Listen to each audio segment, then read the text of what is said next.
Perkenalkan, nama saya Yogi Ramanto Purba, NRP 15 2023 160. Di sini saya akan menjelaskan untuk tugas pertemuan 1 praktikum pemrograman game, yang dimana ini itu tugas kapsul, yang dimana disuruh untuk menambahkan jam dan sprint. Mungkin langsung aku jelasin aja untuk codingannya itu untuk import library, yang dimana itu yang bagian import library-nya itu using Unity Engine, yang dimana fungsinya ini itu untuk mengimport library Unity Engine supaya script bisa memakai fitur Unity seperti mono behavior, lalu rigid body, input, physics, dan vector tree gitu. Lanjut, ada deklarasi kelas. Untuk deklarasi kelas itu ya ada yang pada bagian ini.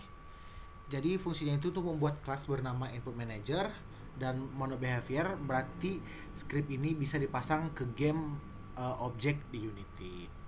Lanjut untuk variabel.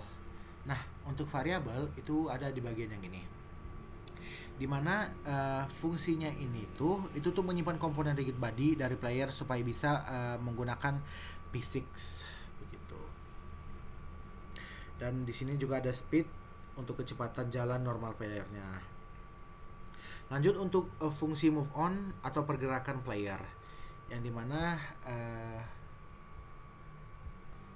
codingannya itu ada di bagian sini. Jadi fungsinya itu untuk mengatur gerak si playernya. Lalu ada input keyboard, yang dimana untuk codingannya itu ada pada bagian sini. Nah, jadi itu untuk mengambil input keyboard, karena kan kita kalau memajukan si objeknya itu kita bisa menggunakan keyboard seperti menekan tombol W, A, S, dan D begitu. Lalu ada set speed. Oke, set speed.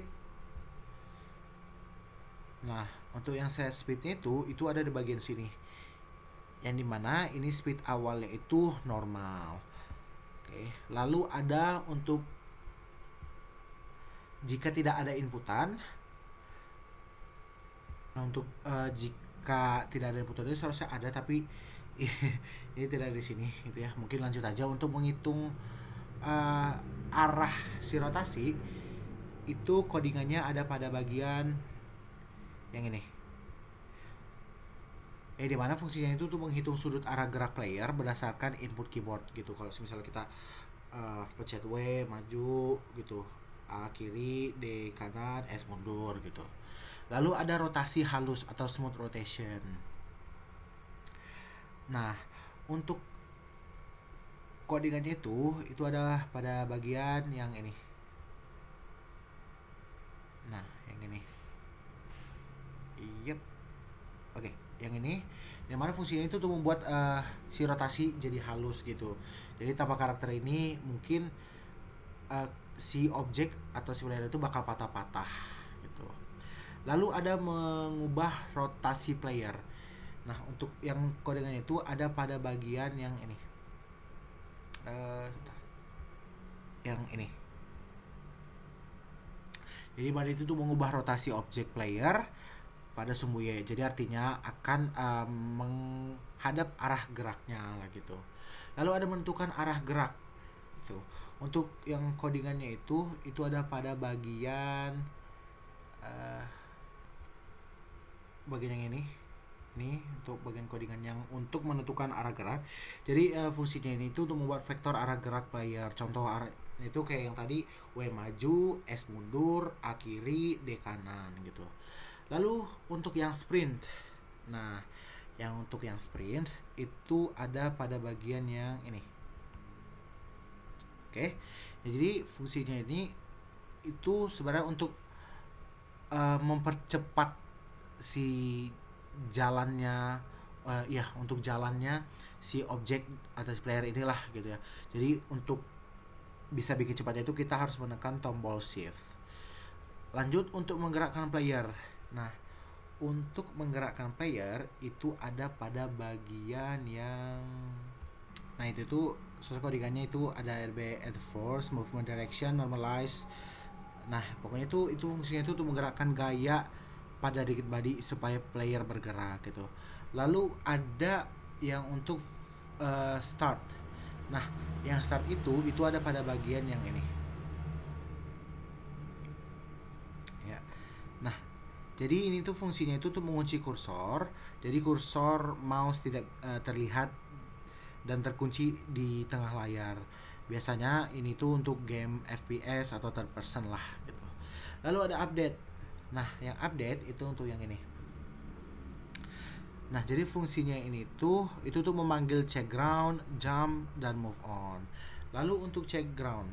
Nah, untuk check ground itu ada pada bagian yang ini. Nah, jadi di mana fungsinya ini itu untuk mengecek apakah player itu menyentuh tanah atau tidak. Caranya itu Unity menembakkan raycast ke bawah sejauh 1,1 unit gitu. Lalu untuk yang jump. Nah, yang jump itu ada pada bagian ini. Jadi di mana untuk jump ini cara untuk kita bisa buat si objek ini itu melompat itu kita harus menekan tombol space. Nah, untuk kita bisa ngeliat itu kita harus pastikan dulu bahwa si objek ini benar-benar nyentuh tanah atau tidak. Kalau misalnya tidak menyentuh tanah itu bakal tidak akan bisa jalan. Mungkin langsung aja kita lihat untuk si kapsulnya. Ya. Sebentar. Oke, jatuh. Ini lalu kita maju. Oke, maju kiri, kanan, belakang. Nah, coba kita bikin sprint. Kita klik shift lalu maju. Nah, maka kecepatannya jauh lebih cepat dari si sebelumnya. Kalau tanpa sprint bakal begini, tapi kalau pakai sprint nah dia lebih cepat. Lalu kita untuk jump kita pencet tombol space. Nah, jadi ini dia. Oke, jadi itu aja presentasi dari saya. Sekian dan terima kasih.